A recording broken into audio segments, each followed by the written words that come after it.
बिहार में ऐसी परिस्थिति बन रही है कि बिहार के मजदूर भारत के दूसरे राज्यों में मजदूरी करने के लिए जाते हैं तो उन्हें प्रताड़ित किया जाता है। आखिर कब बिहार के मजदूर एक होंगे?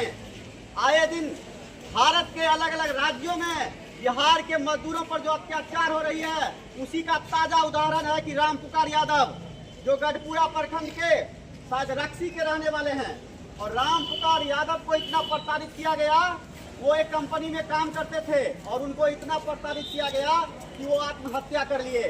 हम लोग बिहार के मजदूरों, मैं आह्वान करता हूं कि बिहार के मजदूरों अपने हक और अधिकार के लिए कब आगे आएंगे।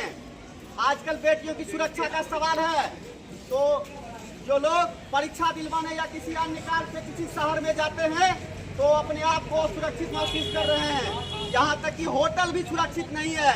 पटना के एक होटल में ताजा मामला है कि एक बेगूसराय की बेटी के साथ अत्याचार किया गया है, छेड़खानी करने का प्रयास किया गया है। बिहार और देश में बेटियों को सुरक्षित रहना बहुत ही मुश्किल हो रहा है। आखिर समाज के लोग जो इतने देख रहे हैं वो जागेंगे कब? किसी भी लड़ाई को लड़ना होता है तो हम लोगों से अपील करते हैं कि आप घर से बाहर निकलिए, अपनी लड़ाई के लिए लड़िए। छात्र अपनी लड़ाई को स्वयं नहीं लड़ेगा, बेटी अपनी लड़ाई को स्वयं नहीं लड़ेंगे, मजदूर अपनी लड़ाई को स्वयं नहीं लड़ेगा तो उसकी लड़ाई लड़ने के लिए कौन आएगा? सवाल बहुत ही तीखा है। सरकार और प्रशासन से कब जागेगी सरकार और प्रशासन?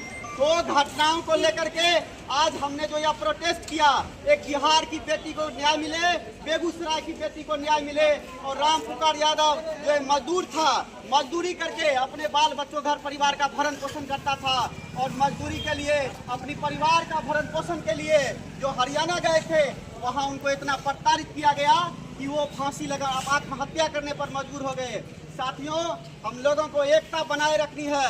बिहार के नौजवान, छात्र और मजदूर एक हो जाएंगे तो हमें कोई भी किसी राज्य में अपमानित नहीं करेगा। और हमारी जो बच्चियों के साथ, हमारी छात्राओं के साथ जो आज दिन छेड़खानी हो रहा है उस पर भी सरकार को संज्ञान लेना चाहिए, प्रशासन को संज्ञान लेना चाहिए।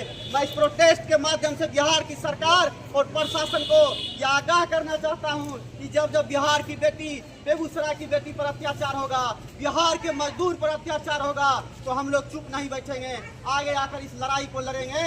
इन्हीं बातों के साथ मैं अपनी बात को समाप्त करता हूँ। अरे इंकलाब जिंदाबाद, जिंदाबाद जिंदाबाद, जिंदाबाद, जिंदाबाद जिंदाबाद।